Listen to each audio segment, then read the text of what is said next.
Okay, let's dive right into this explainer and deconstruct exactly how the largest aircraft ever built was literally erased from the sky in just 36 seconds. Welcome, everyone. Today we're unpacking an event that completely flipped the script on aviation history. Because, we aren't just looking at a disaster here. We're looking at this massive, profound collision of human ambition, engineering, and geopolitics. May 6, 1937, Lakehurst, New Jersey. What was supposed to be just a routine landing morphed into an iconic tragedy, forever immortalized by a reporter's cracking voice on live radio. Herbert Morrison's famous, anguished cry of, "Oh, the humanity," really captured the sheer suddenness of the horror. I mean, the Hindenburg was just descending through a gray afternoon sky, representing the glorious future of air travel, and instead, it became a moment that would haunt the public consciousness for generations. Section 1. The Ship in the Sky, Grandeur Before the Fall. Now, to really grasp the shock of this tragedy, we first have to understand the sheer scale and opulence of the LZ-129 Hindenburg. At the time, this was the ultimate symbol of German engineering. Looking at these declassified production notes, they really set the stage. It was a massive. Actually, massive doesn't quite cover it. We're talking a 245-meter-long ship. To put that into perspective, that is nearly 3 football fields floating gracefully under 200,000 cubic meters of highly flammable hydrogen gas. And inside? It had a dining room with panoramic windows, luxurious private cabins, and a lounge with an actual aluminum grand piano. As you can imagine, this was an incredibly exclusive experience. A one-way ticket in 1937 cost about $400.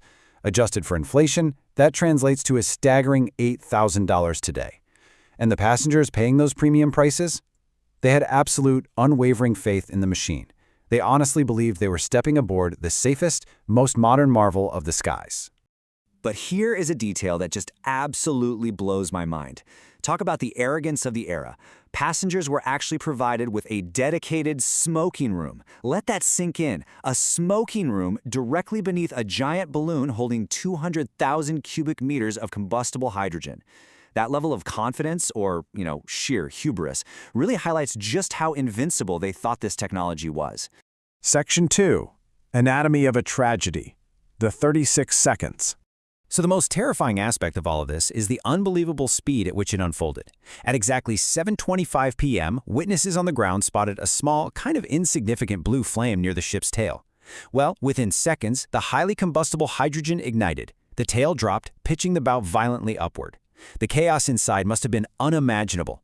People were being thrown against walls, ceilings. Some desperate passengers literally jumped from 90 meters up in the air as the mighty Hindenburg collapsed into a burning aluminum skeleton in just over half a minute. But when we look at the actual casualty figures, you might be pretty surprised. Out of the 97 people on board, 62 actually survived. 35 people tragically died, along with 1 worker on the ground. You're probably wondering, how on earth did so many survive a mid-air fireball? It was largely because the hydrogen fire burned so incredibly fast. Many were able to escape the wreckage just before the massive structure fully collapsed and crushed them. Sadly, for those caught deep inside the ship, there was almost no chance. Section 3. Sabotage or Static. The Investigation. So what actually sparked that initial blue flame? That question took decades to investigate and led to some deeply controversial theories that experts still debate today. Finding the exact trigger for a fire that basically consumed all of its own evidence in less than a minute, that is a massive forensic challenge. You almost have to look at the conflicting evidence through a dramatic, conspiratorial lens. Over the years, investigators have essentially debated 3 main possibilities. First up is the official conclusion. A simple static electricity spark ignited the gas during a particularly stormy approach. Second, fast forward to 1997, and NASA engineer Addison Bain proposed a controversial theory. He suggested the airship's outer skin was coated with highly flammable compounds, stuff similar to rocket propellant, and that's what caught fire first. And third, the sabotage theory. The Hindenburg was flying swastika flags. It was a huge propaganda vessel for Nazi Germany.